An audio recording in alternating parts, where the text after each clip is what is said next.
1, 2, 3, come on! Come on.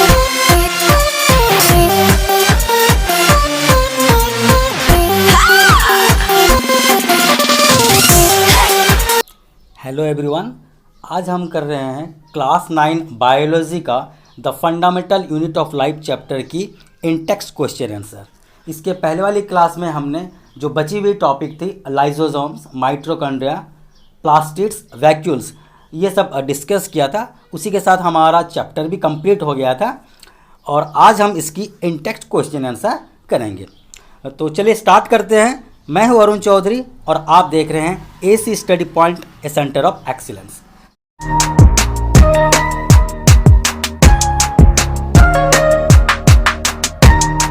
तो बच्चों देखिए, सबसे पहला सवाल यहाँ पर जो है, who discovered cell and how. तो हमने पढ़ा था, हमारे जो बॉक्स के अंदर दिया हुआ था, पहले ही पेज में हमारा था, ठीक है। बॉक्स के अंदर जो बनाया हुआ था, मैं आपको डिटेल्स में बताया था उसके बारे में कि who discovered cell and how, cell को किसने डिस्कवर किया और कैसे। तो यहाँ पर इसका आंसर है, cell were discovered in 1665 by an English botanist, that is Robert Hooke. एक रॉबर्ट हुक जो है इंग्लिश बोटनिस्ट है, उन्होंने सेल का डिस्कवर किया 1965 में। और कैसे किया? He use a primitive microscope to observe cell in a कोक स्लाइस। तो उन्होंने कैसे डिस्कवर किया? उन्होंने एक कॉक स्लाइस को लिया और अपनी खुद की बनाई हुई माइक्रोस्कोप का यूज़ करते हुए उन्होंने इसका डिस्कवर किया। कॉक स्लाइस क्या होती है बच्चों? कोई जैसे पेड़ की जो बार्क होती है ना, बार्क ऑफ ट्री, वहाँ की जो आपकी सेल होती है उसे हम कॉक स्लाइस कहते हैं। तो इस तरह से उन्होंने सेल का डिस्कवर किया रॉबर्ट हुक ने 1965 में।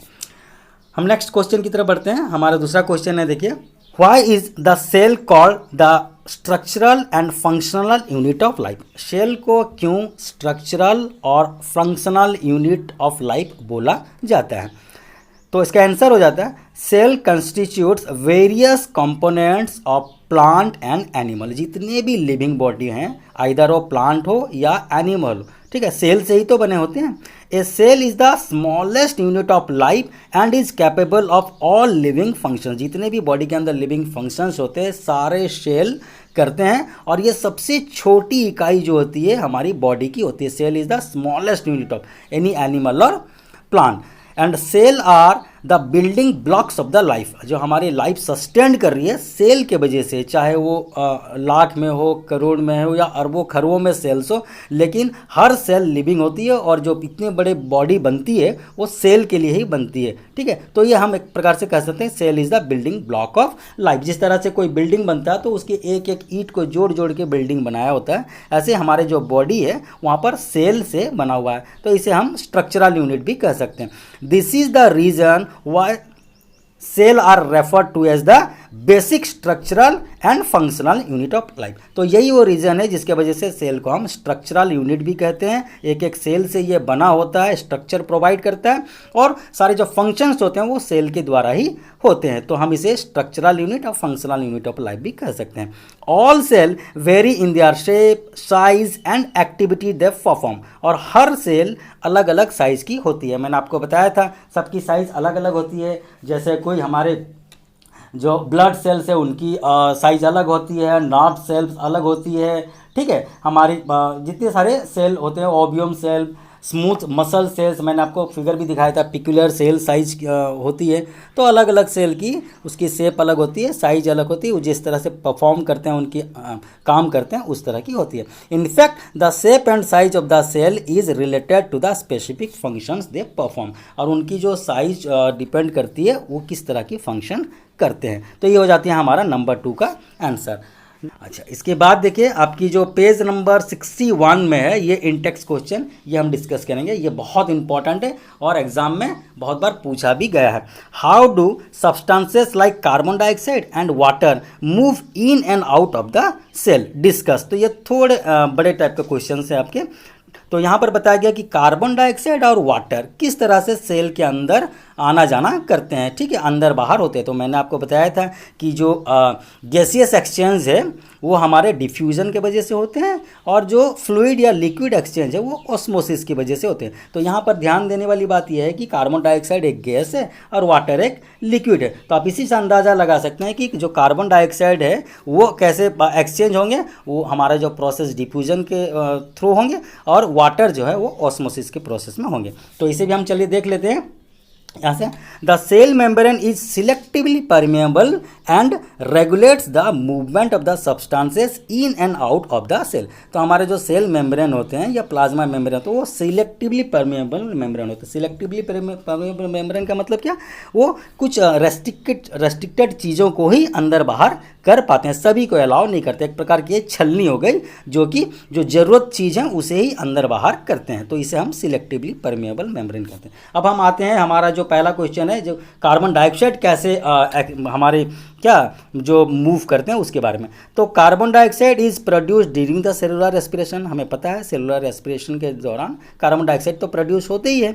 Therefore it is present in high concentration inside the cell. और जब सेल के अंदर हमारा वो कंसंट्रेशन कार्बन डाइऑक्साइड का ज़्यादा होता है, and this carbon dioxide must be excreted out of the cell. और ये कार्बन डाइऑक्साइड क्योंकि बॉडी में ज़्यादा हो गया तो इसे बाहर करना भी जरूरी है। In the cells external environment the concentration of carbon dioxide is low as compare to the inside the cell. और वहीं बात करें अगर एक्सटर्नल सरफेस की, तो सेल के बाहर की सरफेस की क्या है, जो एनवायरनमेंट है वहाँ पर कार्बन डाइऑक्साइड लो है। तो किस तरह से फ्लो करता है आपको पता था, हायर कंसंट्रेशन से लोअर कंसंट्रेशन की तरफ गैस हो या फ्लूइड हो वो मूव करती है। तो यहाँ पर क्या इसके बारे में बताया गया, देखिए, therefore according to the principle of diffusion. ये अगर आप लिख दो according to the principle of diffusion, तो ये बहुत बेटर होगा, एक अच्छा इम्पैक्ट आपका टीचर के प्रति होगा, ठीक है। तो therefore according to the principle of diffusion carbon dioxide move from a region of higher concentration towards a region of lower concentration. तो इसी जो हमारे प्रिंसिपल है डिफ्यूजन प्रिंसिपल के तौर पर हमारे कार्बन डाइऑक्साइड जो हायर कंसंट्रेशन में थे सेल के अंदर, वहाँ से वो मूव करेंगे लोअर कंसंट्रेशन जो कि सेल के बाहर के एनवायरनमेंट की तरफ। क्लियर।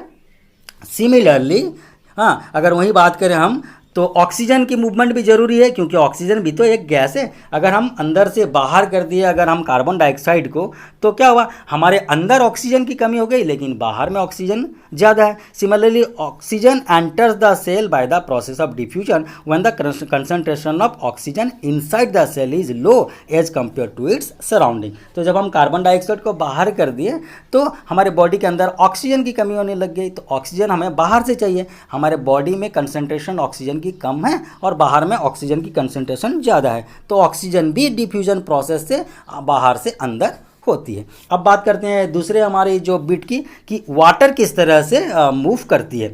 तो water moves from a region of higher concentration to a region of lower concentration through the plasma membrane. आपको पता है प्लाज्मा मेम्ब्रेन जो है वो सिलेक्टिवली परमेएबल मेम्ब्रेन है, तो वो लिक्विड फ्लूइड को भी अंदर बाहर करती है, ठीक है।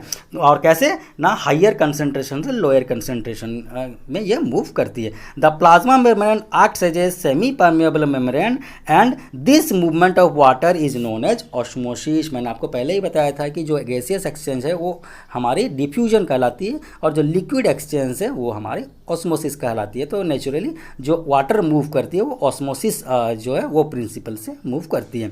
However movement of water across the plasma membrane of the cell is affected by the amount of substances dissolve in water. तो देखिए यहाँ पर तो लिक्विड तो मूव करती है लेकिन ये डिपेंड करती है जो हमारे जो वाटर में किस तरह की कंसंट्रेशन है और उसमें कोई सब्सटेंसेस मिक्स हुई है कि नहीं हुई है, ठीक है, उसके ऊपर डिपेंड करती है। चलिए अब हमारा नेक्स्ट क्वेश्चन नंबर 2 ये देखते हैं यहाँ पर। Why is the plasma membrane called a selectively permeable membrane. ये भी वेरी इंपॉर्टेंट क्वेश्चन है।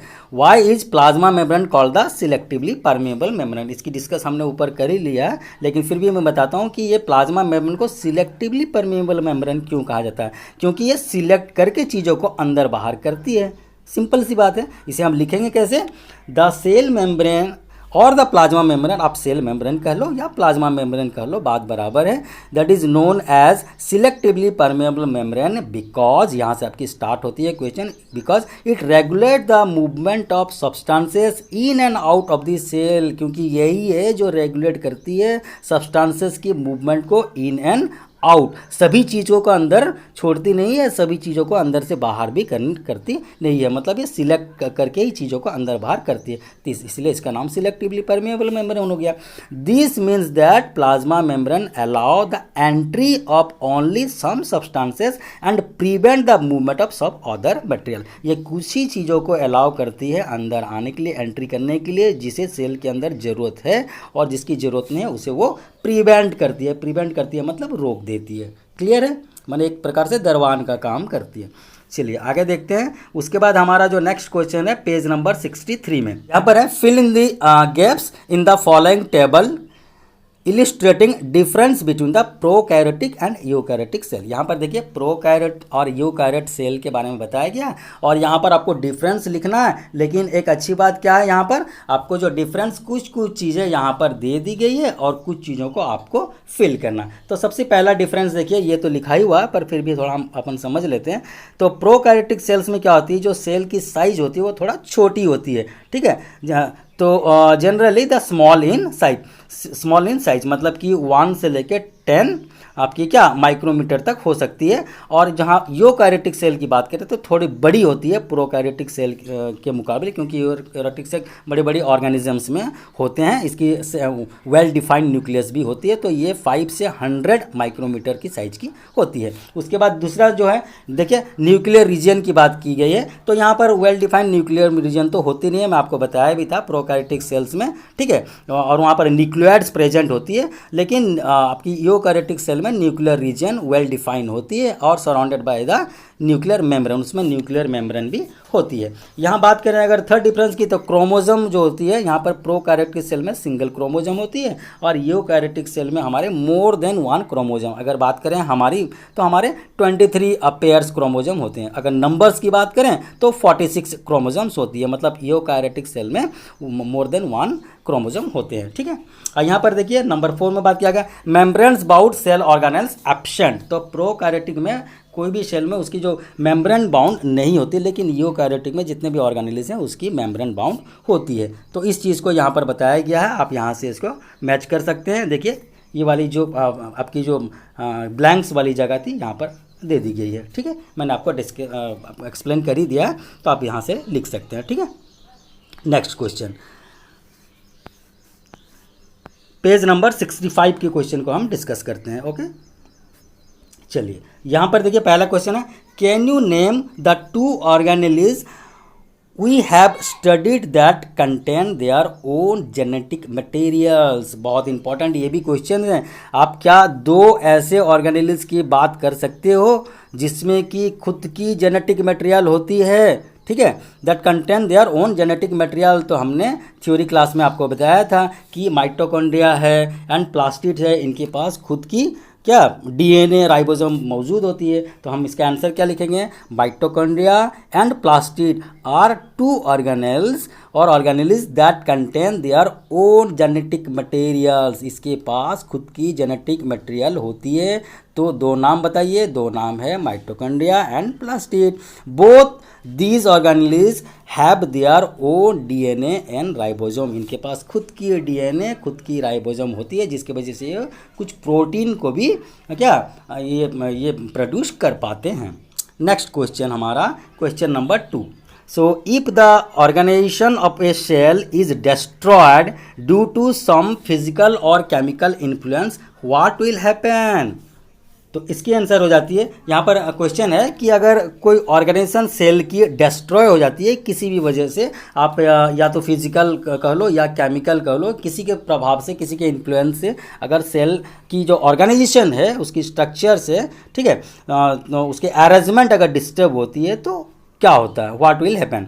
तो यहाँ पर देखिए the cell is the smallest unit of life. सभी को पता है कि जितने भी बॉडी बड़े हो, जितने भी बड़े ऑर्गेनिज्म हो, उसकी जो छोटी यूनिट है लाइफ की वो तो सेल से ही बनी है ना। तो जाहिर सी बात है अगर सेल डिस्टर्ब होती है तो सारे सिस्टम डिस्टर्ब हो जाएंगे। पर हम लिखेंगे कैसे? Cell is the smallest unit of life which is capable of all living function. जितने भी बॉडी के अंदर लिविंग फंक्शंस है, आप रेस्पिरेशंस कह लो, ठीक है, आपकी ट्रांसपोर्टेशन कह लो, एक्सक्रीशन कह लो, डाइजेशन कह लो, जितने भी प्रकार की फंक्शंस हो रही है कहीं ना कहीं सारे फंक्शंस के रेस्पॉन्सिबिलिटी सेल लेते हैं, ठीक है।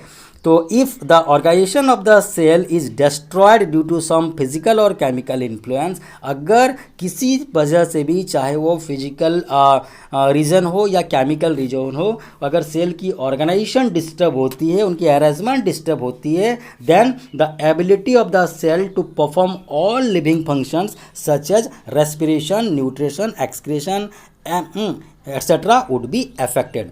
तो इससे क्या होगा? अगर सेल को किसी प्रकार की नुकसान पहुंचती है या फिजिकली या केमिकली, तो क्या होगी? सेल की जो परफॉर्म करने की कैपेबिलिटी होगी, लिविंग फंक्शंस जो होती है, उसको जो फंक्शन करने के लिए जितने प्रकार की फंक्शंस होती है, जैसे कि रेस्पिरेशन है, न्यूट्रिशन है, एक्सक्रीशन है, ट्रांसपोर्टेशन, कुछ भी, सारा चीज़ अफेक्टेड हो जाएगा। क्लियर? नेक्स्ट यहाँ पर देखिए नंबर 3 क्वेश्चन को हम देखते हैं। Number 3 question, why are lysosomes known as suicidal bag? ये भी बहुत इंपॉर्टेंट क्वेश्चन है। ये मल्टीपल चॉइस में भी आ सकता है, वेरी शॉर्ट टाइप में भी आ सकते हैं और 2 मार्कर्स क्वेश्चन में भी आ सकते हैं। Why are lysosome known as the suicidal bag? आपको बताया था सुइसाइडल बैग मतलब एक बैग टाइप के स्ट्रक्चर है, इसके अंदर आपकी एंजाइम्स होती है ना, ये मैंने पढ़ाया था आपको। तो यहाँ पर देखिए lysosomes are membrane bound vesicular structures that contain powerful digestive enzymes. तो लाइसोसोम्स क्या है? एक मेम्ब्रेन बाउंड स्ट्रक्चर है, एक बैग लाइक स्ट्रक्चर है जिसके अंदर पावरफुल डाइजेस्टिव एंजाइम्स होती है। And these enzymes are capable of breaking down any foreign food particles और microbes entering the cell। और इसके पास इतना कैपेसिटी है कि ये कोई भी फॉरेन पार्टिकल हो, फूड हो या कोई माइक्रोब्स हो, उसको वो क्या करती है? ब्रेक डाउन कर देती है, डाइजेस्ट कर लेती है। Sometime lysosomes can cause self destruction of the body. ये वाली बात देखिए, सेल्फ डिस्ट्रक्शन, जिसके वजह से ये सुइसाइडल बैग कहलाता है। तो कभी कभी ऐसा क्या होता है कि lysosome can cause self destruction of the cell by releasing these digestive enzyme within the cell. कभी कभी ये लाइसोसोम खुद ही जिस सेल में रहती है उसी सेल में वो डाइजेस्टिव एंजाइम को सिक्रेट कर देती है, रिलीज कर देती है। Hence they are also known the suicidal bag. और उसके वजह से वो उसकी आइडेंटिटी ही खत्म हो जाती है, जिसके वजह से उसे कहते हैं ये सुइसाइडल बैग, ठीक है। जरूरत पड़ने पर एंजाइम रिलीज करती है, लेकिन कभी कभी क्या होती है, लाइसोसोम खुद ही सेल के अंदर रहती है, खुद ही वो जो डाइजेस्टिव एंजाइम को रिलीज कर देती है और वो क्या होती है, वो डिस्ट्रॉय हो जाती है। तो इसीलिए उसको कहा जाता है suicidal bag. Next number 4 question, why are protein synthesize inside the cell? तो देखिए where are protein synthesize inside the cell? जो प्रोटीन है वो सेल के अंदर कहाँ सिंथेसाइज होती है, कहाँ बनती है, आपको मैंने बताया था थ्योरी क्लास में।